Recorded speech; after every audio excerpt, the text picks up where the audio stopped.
All right, guys, good afternoon. We are now going to be in Unit 3, Lesson 3, Earth's Changing Landscape, Design Solutions to Slow Landscape Changes. We're going to be in our book, our Science Unit 3 book, pages 56, 57, 62 through 65. Before we start on page 56, we're going to watch the inquiry rewind of the inquiry activity that is on the page before 56. So 54 and 55. We're not going to do it, but we are going to watch the video.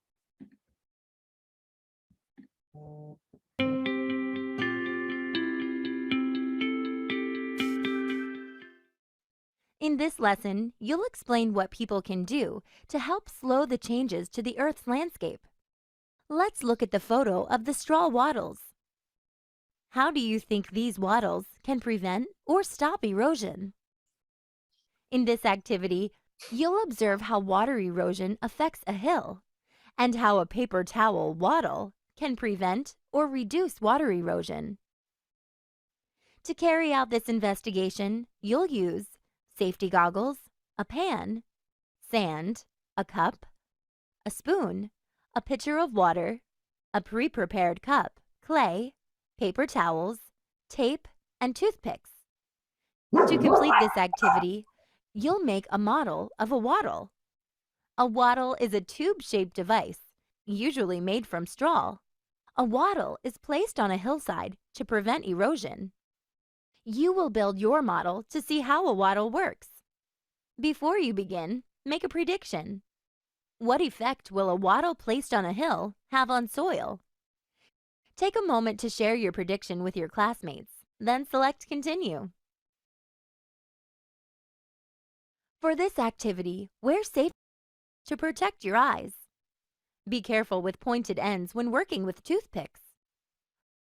Mold the clay to form a smooth hill in the pan.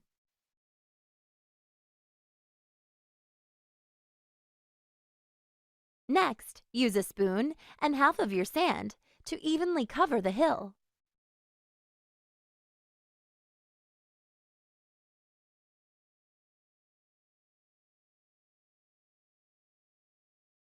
Look at the cup. Notice the holes that are in the bottom of the cup. When water is placed in the cup, it will flow out of the holes, simulating rain. Hold the cup a few inches above the top of your hill. Have your partner fill the cup halfway with water. Move the cup back and forth across the top of the hill. What happens as the water runs down the hill?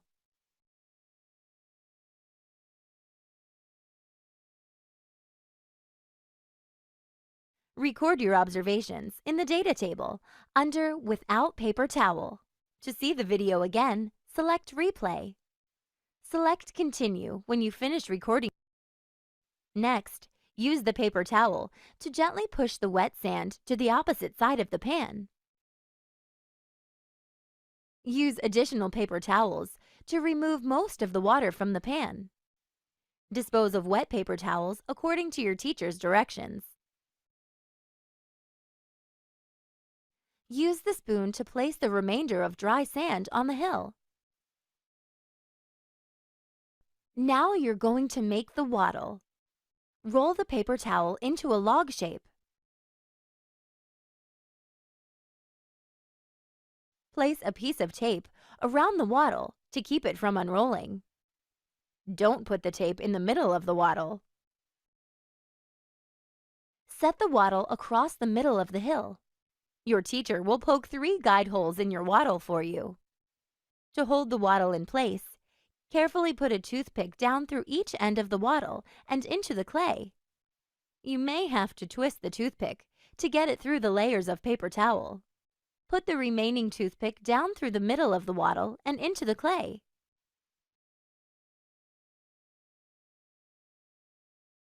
Let's observe what happens when it rains on the hill now. Hold the cup a few inches above the top of your hill. Have your partner fill the cup halfway with water. What happens when the water runs down the hill? Is there anything different this time?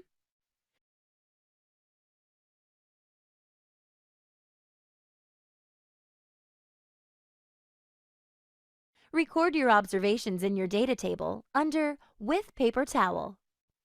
To see the video again, select Replay. Select Continue when you finish recording your observations. So you'll have noticed without the paper towel, all the water was flowing down. And so it was carrying a lot of that sand with it.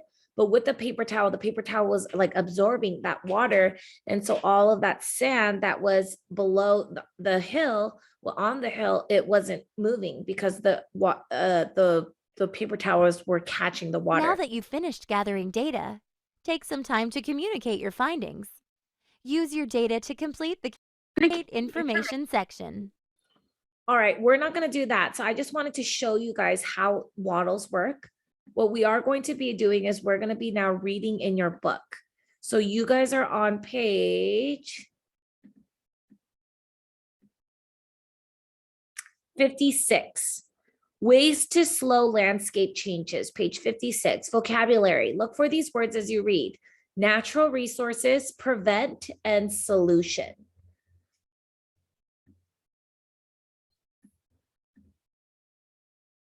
Ways to show landscape changes. Ocean water crashes against a coast. This can wear down a beach over time. Strong winds carry away bits of soil on a farm. This can make it hard for crops to grow. People can prevent or help stop erosion. Some methods use natural resources or things that come from earth. People can plant plants along the coast. They can also use rocks to block the waves. Like here, they built this wall to prevent erosion. And so it's preventing these waves from continuing to push the sand and the land back.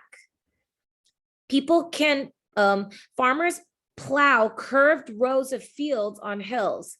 The rows help block water from flowing down the hill. So when they water their plants, it doesn't just flow down the hill. It's able to kind of stay in that area and keep the plants fed with water. Farmers also plant windbreaks. A windbreak is a row of trees that help block the wind. Windbreaks protect the soil. We're going to learn a little bit more about windbreaks, I believe, in the next page. Okay, we're going to watch this quick video. It's called Coastal Erosion. We're going to learn about how coastal erosion is a way to prevent. We're going to learn about more ways to prevent erosion on beaches. Playing on the beach and splashing in the waves makes for a great summer day. But did you know that waves can actually wear down and damage the beach over time? That damage is called coastal erosion. Today, we'll learn about the ways that people prevent coastal erosion and protect beaches. The first structure is called a seawall. Seawalls are made of concrete or steel and are built on the edge of a coastline to protect the beach and the buildings that are near the beach. Most seawalls are curved to stop the waves, sending their energy back to the sea. Another type of structure is called a breakwater. Breakwaters are strips of concrete or rock that jut out into the sea and have a seawall at the end. They retain sand to help bulk up the beach and provide a calm and safe area for swimming. A more natural way to prevent erosion is to plant specific plants on the shore. One example is beach grass. When beach grass is planted, the roots of the grass clump together under the sand to work like fingers, holding the sand in place, which helps to prevent erosion.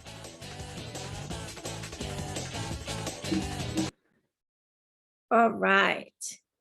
So we are on page 57. How could planting beach grass help prevent wind erosion? So you guys are going to write, the grass grows deep into the sand and holds the sand in place. So I'll write that in the chat for you guys. The grass grows deep into the sand and holds the sand in place. The grass grows deep into the sand and holds the sand in place. I'm going to give you guys a minute to write that down. If you're on YouTube, you can pause the video. Okay, now look at the photo below. Circle the plants that are protected by the windbreak. Look at this photo below. Circle the plants that are protected by the windbreak. So here are those rows of trees, right? So when the wind blows, these plants right here are going to end up being protected because of the windbreak right here. Because these trees, when the wind blows, the trees are blocking the wind. So when the wind blows this way, it doesn't shift all the soil and the water and the seeds and the food and the nourishment that these plants need to grow. Why is it important for people to find solutions to erosion? That is the last question on this page. Why is it important for people to find solutions to erosion? Because erosion can damage land and it can make it hard for farmers to grow crops. So let's write that down. Why is it important for people to find solutions to erosion? Because erosion can damage land,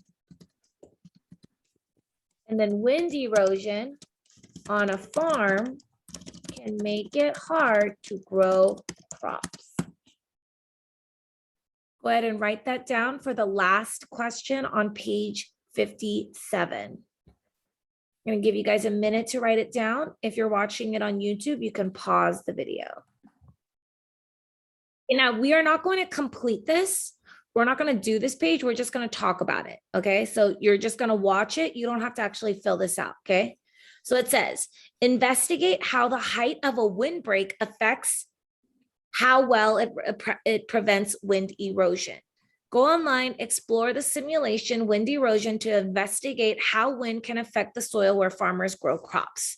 Okay. So we're not going to fill it out. We're just going to talk about it.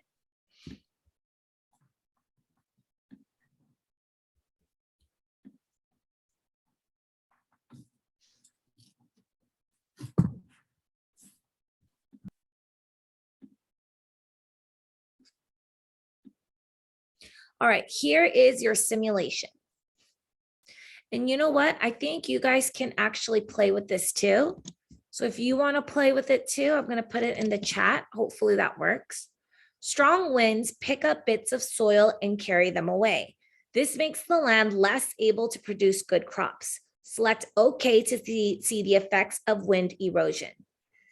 So you're noticing that the wind is pushing the soil, and some of that soil is falling off of the land.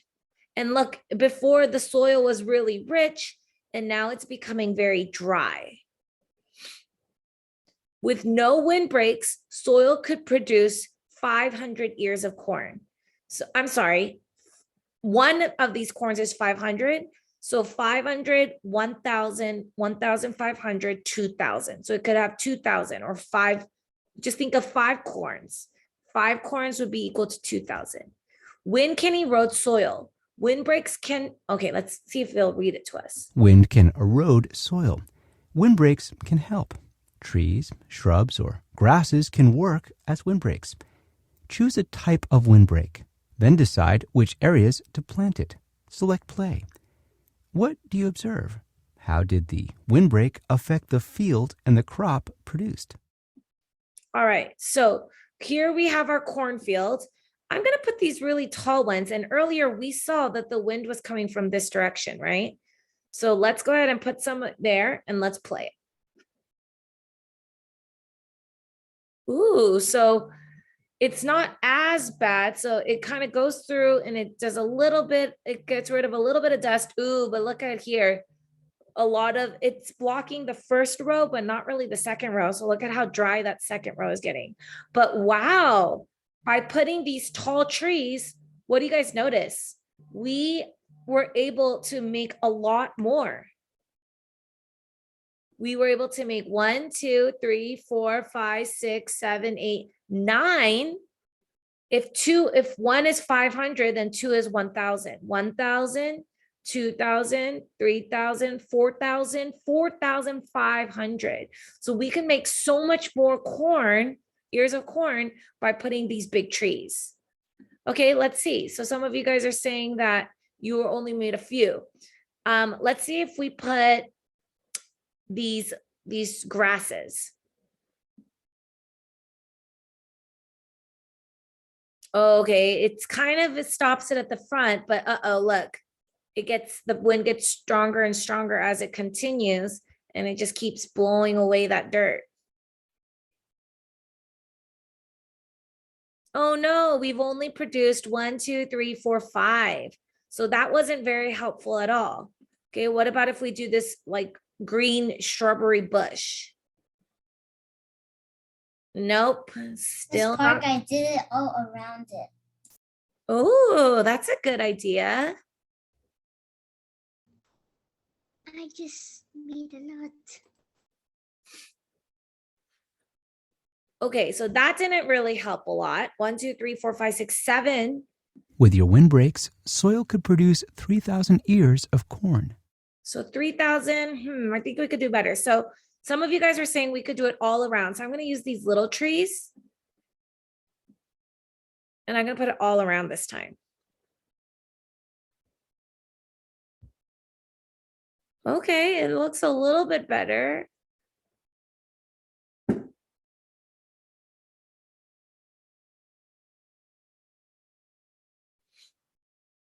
One, two, three, four, five, 6, 7. Okay, now With your windbreaks, soil could produce 3,500 ears of corn. all right, now let's try maybe some tall trees here, maybe a bush here, maybe some shrubbery grass here, and some little trees here.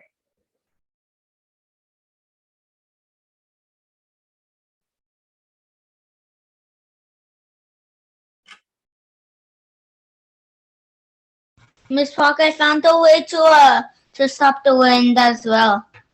Ooh, what's your idea? I put tall trees on the same spot. Look, here it is. It's right here. It's stopped. All right, let's see. Let's put some big trees all around. So little, medium. Wow, okay. I think this is the solution if we put a lot of tall trees.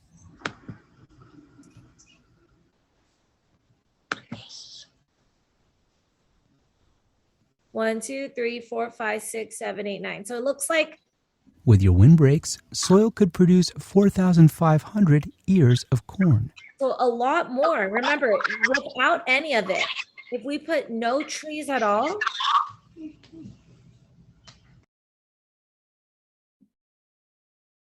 ooh, Russell, how did you make 12? I put trees all around. I put trees all around the circle. Ooh, oh, you know what? I wonder if you can put them right here. Oh, so you can put it even in the middle. Look, guys. So, and then it blocks the wind even more. So That's what I did. wow, you guys are awesome. You guys put them everywhere, and that really helps the wind from eroding this farmer's corn crops. Wow, look at that. With your windbreaks, soil could produce made 6,000 ears of 5,000 corn. Ears of corn. Nice, guys. All right, that was amazing. So now that we understand this a little bit better, let's go ahead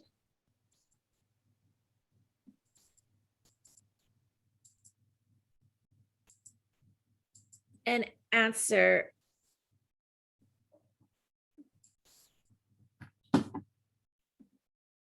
Okay, so the tall trees slow down the wind the most because it provides the most coverage. Okay, so what we're gonna do now, did I say the small trees? The large trees, the tall trees, that's what I said, the tall trees. All right, so what we're gonna do now actually is we are going to read a day in the life of a civil engineer. Interview with Mark Webb. We're on page 62.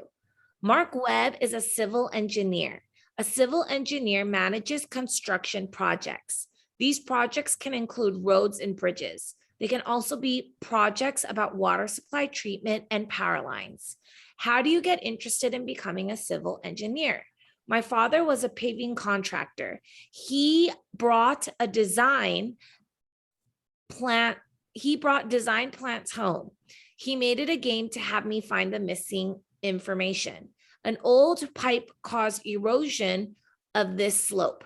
Mark Webb and his team designed a new drain system and rebuilt the slope in San Diego, California. What skill should a civil engineer have? A civil engineer needs to be a problem solver. The first step of working on a project is to understand what the problem is. Then you need to work on solving the problem. What project are you proud of? I worked on a project where a broken pipe caused the erosion of soil. The soil erosion then caused the slope to fall. We designed and supervised the project. The project was replaced. The eroded slope was rebuilt. Here is a primary source. Mark Webb uses computer models to look at many different solutions to a problem. All right, so how can people slow erosion? Explain why the straw wattles are on the hill. So we are now on our last two pages, pages 64 and 65. If you guys are using your computer, we're in the evaluate, and it's going to be under lesson review. If you are in your workbook, you're on pages 64 and 65. How can people slow erosion? So here's in San Francisco, next to the Golden Gate Bridge, there's this big hill where there's like dirt and some grass. And when it rains, they don't want all this dirt to be pulled away. So they put these wattles. So explain This why park, I've seen wattles before. When I was driving. Right. Me too. If you guys are driving, you guys might see these out in like on the freeways and stuff, in hills. All right. No, never some wattles.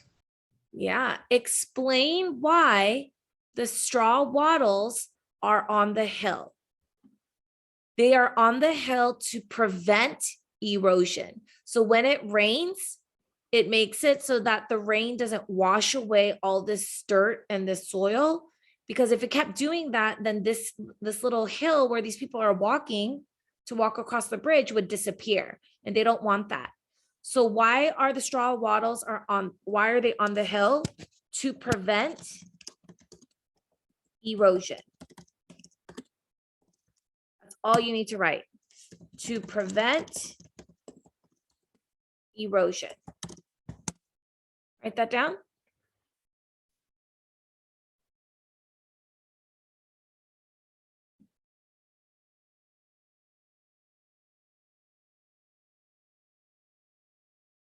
To prevent erosion.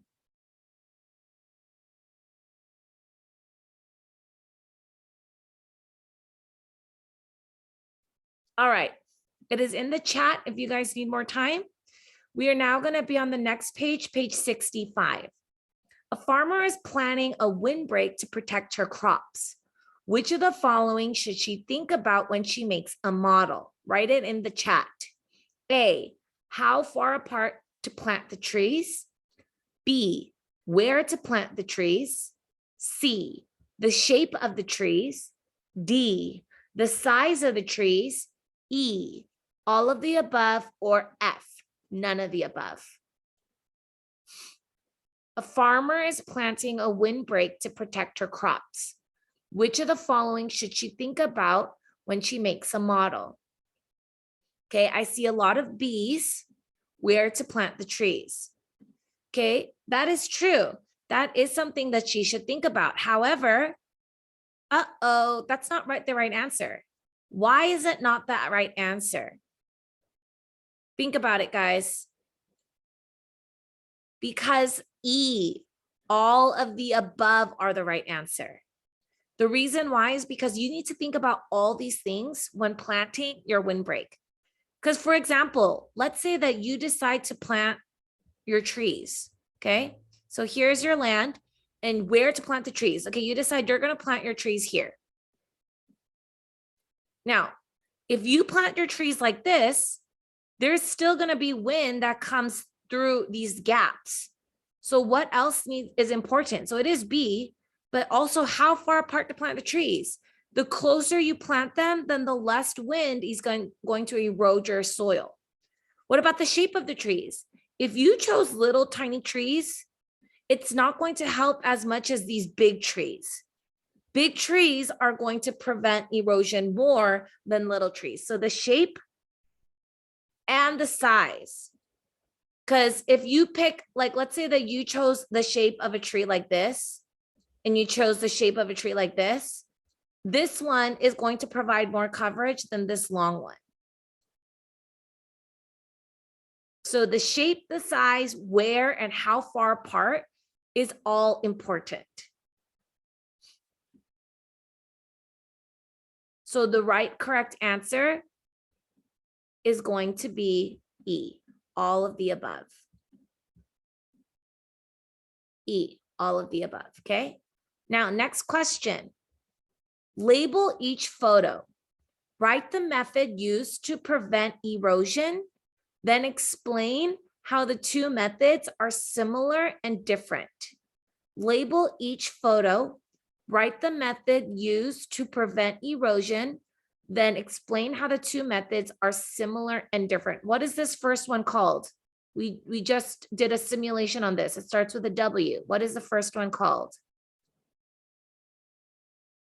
Type it in the chat.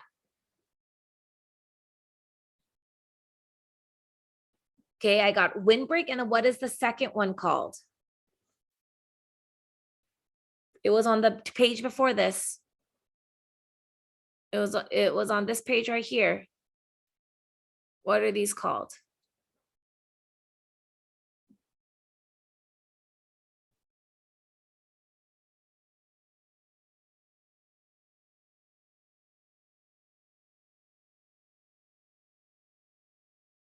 Very good, Ray. Wattles. So windbreak and wattles. Straw. Okay, well, these are called straw wattles. But yes, they're wattles. Very good. Correct. So windbreak and straw wattles. Windbreak and straw wattles.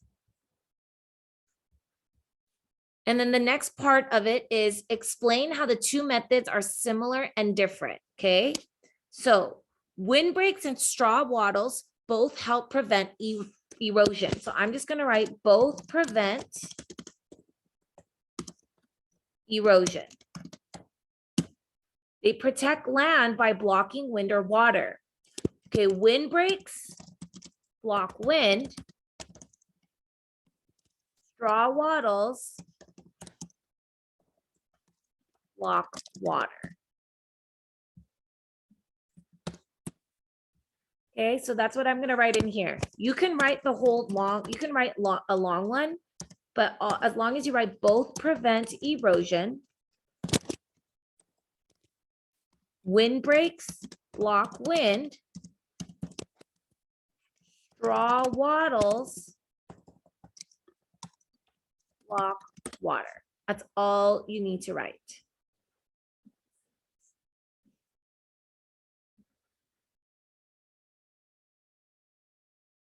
And guess what, guys? That is it for Unit 3. Tomorrow, we're going to review this. You're going to take your quiz. And then Wednesday and Thursday, we're going to review the whole unit, and then you'll be done with Unit 3. Isn't that crazy, guys? I believe you only have one more unit in science to go. All right, this is it, guys. This is the end of our science together. So I will, once you guys are done writing this, oh, you know what? I do have to meet with some of you. Okay, so if you have any missing work, make sure you guys get that done.